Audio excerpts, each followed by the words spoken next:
Good afternoon, ladies and gentlemen. Greetings from Nairobi. My name is Anna Min. I'm a legal specialist with UN Habitat. Unfortunately, I was unable to attend this conference in person, but I am pleased to present our initiative on urban law for climate-smart urban planning. Just to start by saying a few words on UN Habitat. We are the United Nations agency specialized in sustainable urban and territorial development. Our vision is to achieve a better quality of life for all in an urbanizing world. We have offices in almost 60 countries and projects in 95 countries and more than 400 cities to promote transformative change through knowledge, policy advice, technical assistance, and collaborative action. UN Habitat recognizes that policy, legislation, and governance are drivers of change and support the improvement of lawmaking and institutional processes as they affect the urban environment and facilitate sustainable urban development. It is evident from the global stocktake that we're currently falling short of our climate goals, underscoring the urgency of climate action. The rapid urbanization of the world's population, with 55% currently living in cities, and projections indicating that this will rise to 68% by 2050, intensifies the need for climate action. Cities, responsible for generating 72% of global emissions, are already experiencing the effects of climate change, such as temperature differences that can be up to 10 degrees higher than those of rural areas nearby. Although cities account for only 2% of land footprint, they are responsible for about 3/4 of global energy demand. Vulnerability and equity issues are magnified in cities, with climate change disproportionately affecting the urban poor, including billions living in vulnerable hotspots and informal settlements. Globally, there is a growing awareness of the importance of cities in climate action, as demonstrated by the inclusion of urban content in almost 2/3 of countries' climate plans.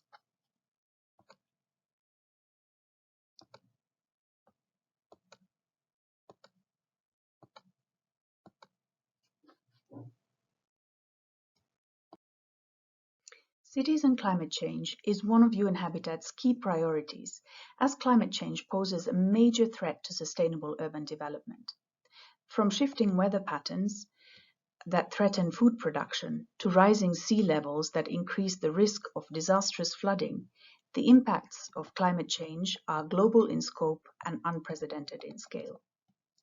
Law, and especially urban law, is at the forefront in advancing climate action, increasing cities' resilience, and in reducing emissions because it defines the urban forms where land, infrastructure, and basic services can be built, as well as lays out the rules for planning and decision-making. There can be no lasting change without effective legislation and governance. UN Habitat's work on law and governance is derived from several international norms and standards, such as the Sustainable Development Goals, the New Urban Agenda, and the Sendai Framework on Disaster and Risk Reduction. For example, the SDG 6 on water and sanitation for all and the SDG 10 on reducing inequalities state how essential it is to review and assess the impact of existing laws, policies, and practices, and to promote appropriate legislation and policies to ensure equal opportunities and reduce inequalities of outcome.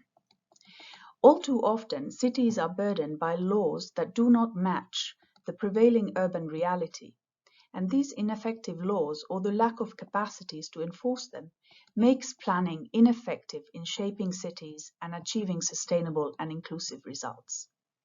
In this context, UN Habitat provides technical assistance to countries, including national and subnational governments, to improve, reform, or create effective urban legal frameworks. The Law and Climate Change Toolkit is an innovative online tool designed to help countries establish legal frameworks that are necessary for effective domestic implementation of the Paris Agreement. Just to give you a brief background, the toolkit was originally conceived in 2016 by three core partners, namely the Commonwealth Secretariat, the United Nations Environment Programme, and the United Nations Climate Change Secretariat.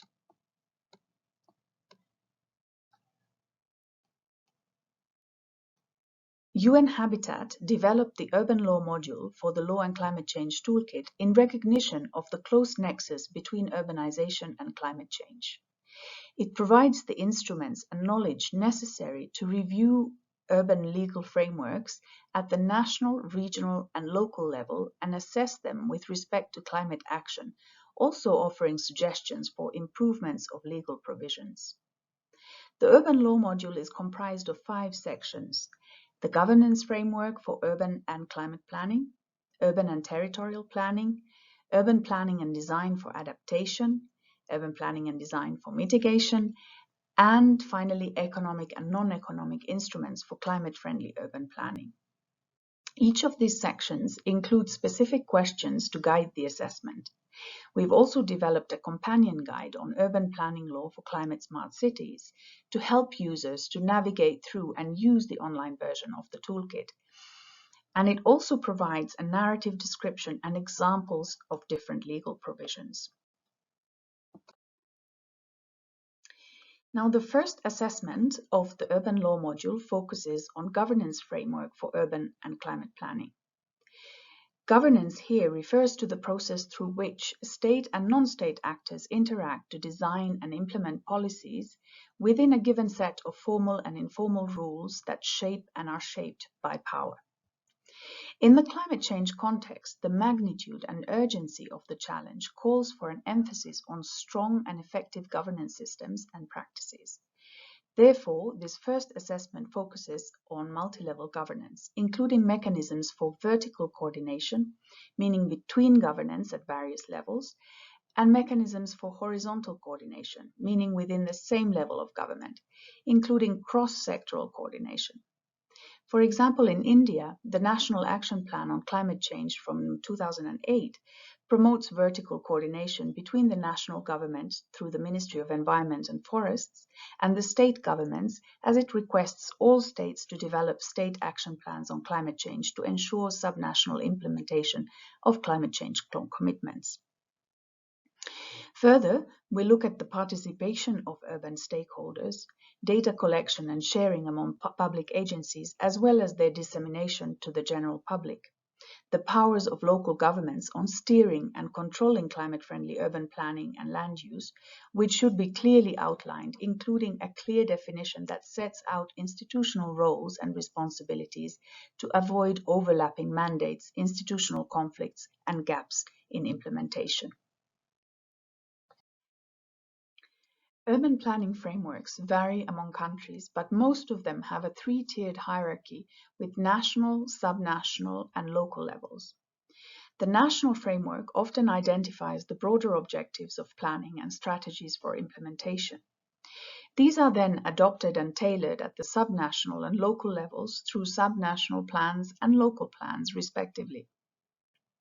This assessment focuses on 3 main topics: the contents of territorial and urban plans, the coordination among plans, including between the territorial and urban plans, but also between these and climate plans, the assessment of climate vulnerability of and emissions from territorial and urban plans, for example, assessing the resilience of the plan to the effects and risks of climate change, and assess the potential impact of the territorial and urban plans on climate change mitigation, meaning whether its implementation may lead to increased greenhouse gas concentrations. The assessment of climate vulnerability looks at the impact of climate change on the implementation of the national territorial plan, so the resilience of the plan to the effects and risks of climate change. It seeks to also determine whether climate vulnerability is assessed in various elements of national territorial plans. The Urban Planning Law of Vietnam from 2009 states that an urban plan may be adjusted when there is a change in climate, geological, or hydrological conditions, and the law recognizes the essence of strategic environmental assessment in urban planning to cover comprehensive solutions to prevent, reduce, and remedy in environmental impacts, and making the environmental monitoring plans.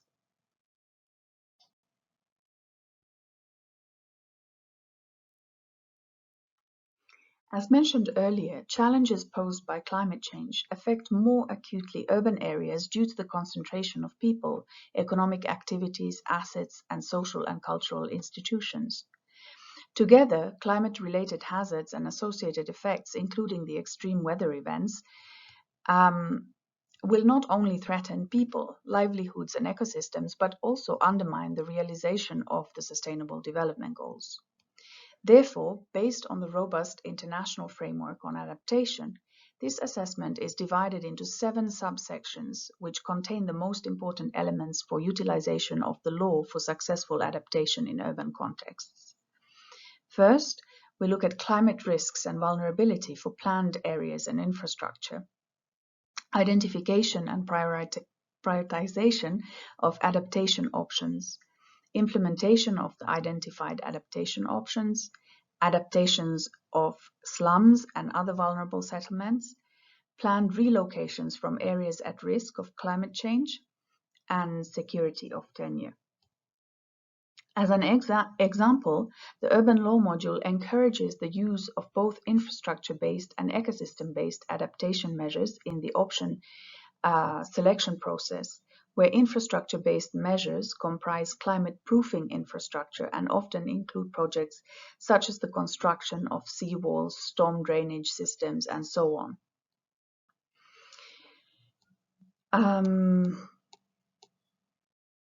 Myanmar, for example, provides a good example on coastal setbacks.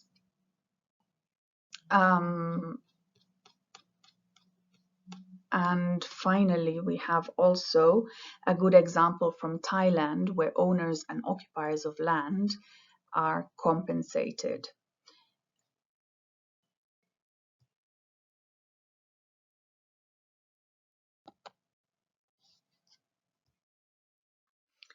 As mentioned earlier, the role of cities in climate change mitigation is recognized by the Paris Agreement, SDGs 11 and 13, as well as the New Urban Agenda.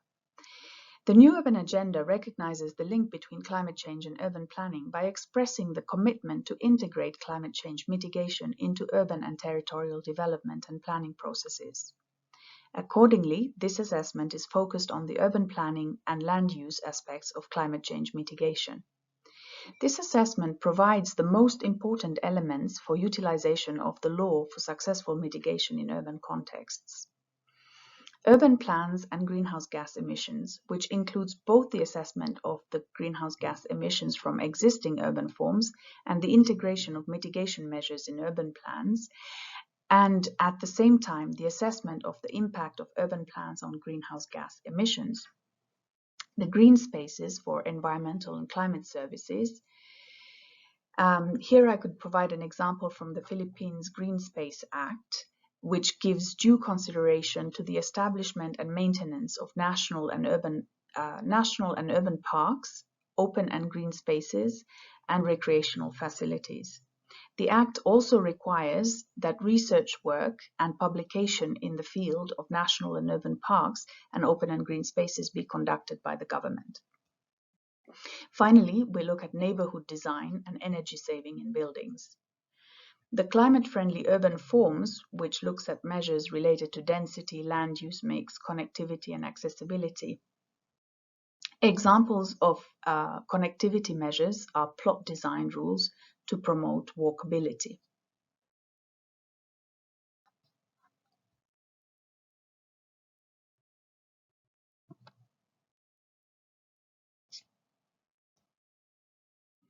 Finally, effective climate change action in urban areas requires local governments to be adequately financed to undertake their functions. In particular, the measures that have been discussed in the previous assessment, such as developing and implementing urban and regional plans, including risk assessments, slum upgrading, and so on,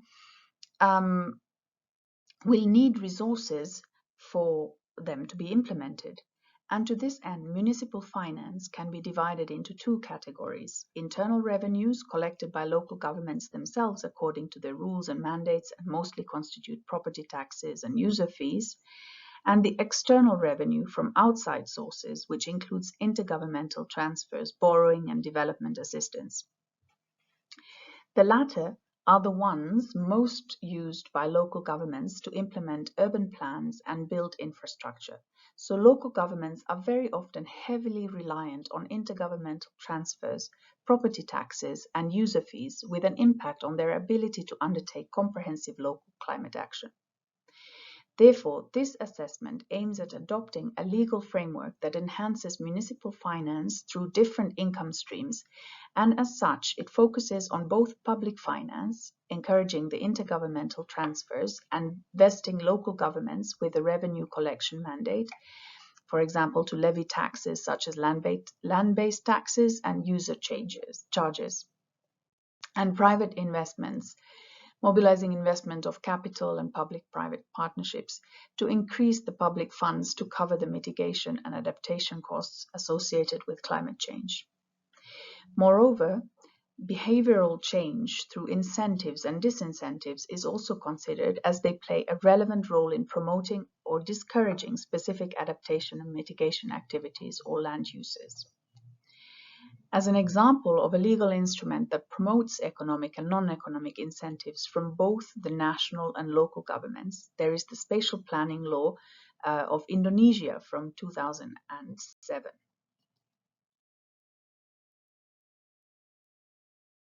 Now, to provide a few success stories of how we've used our tool, we've tried it in quite a few countries. In 2021, we piloted the toolkit in Colombia and India in collaboration with the Michigan University, and the research actually received an award from the US Planning Association. Last year, we carried on working with the tool further with the support of the Konrad Adenauer Stiftung Foundation and the University of Michigan to assess the capacity of climate laws and policies in Malawi, Namibia, and Zimbabwe to adapt to climate change. As a result of this, for instance, in August last year, Zimbabwe enacted a carbon credits legislation that was influenced by the outcomes of our legal assessment.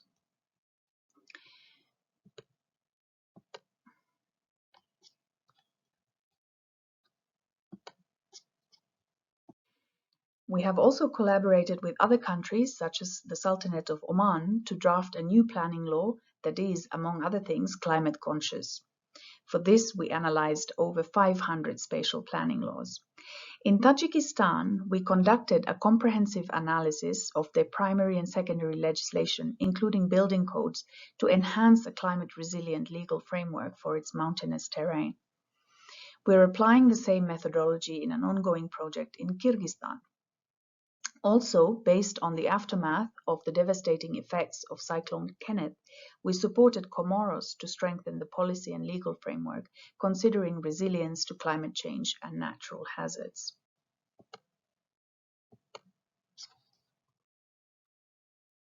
We wanted to also take this opportunity to share some exciting news, as we have recently launched an online course on advancing climate action through urban law. In this dynamic course, featuring quizzes, discussion forums, and so on, we explore the critical role of urban law playing in confronting the challenges posed by climate change. Our course, complementing the UN Habitat Urban Law module, is a comprehensive resource designed for a diverse audience, including students, academics, and public officials. It equips the participants with the knowledge and tools to adapt legislation and policies on urban planning and the environment effectively. And this course, of course, is free of charge. And we would like to encourage all of you to embark on this enlightening journey with us and contribute to shaping sustainable urban futures. You can register now and empower yourself to make a difference in the fight against climate change by scanning the code here. Thank you so much for your attention, and I wish you fruitful discussions. Thank you.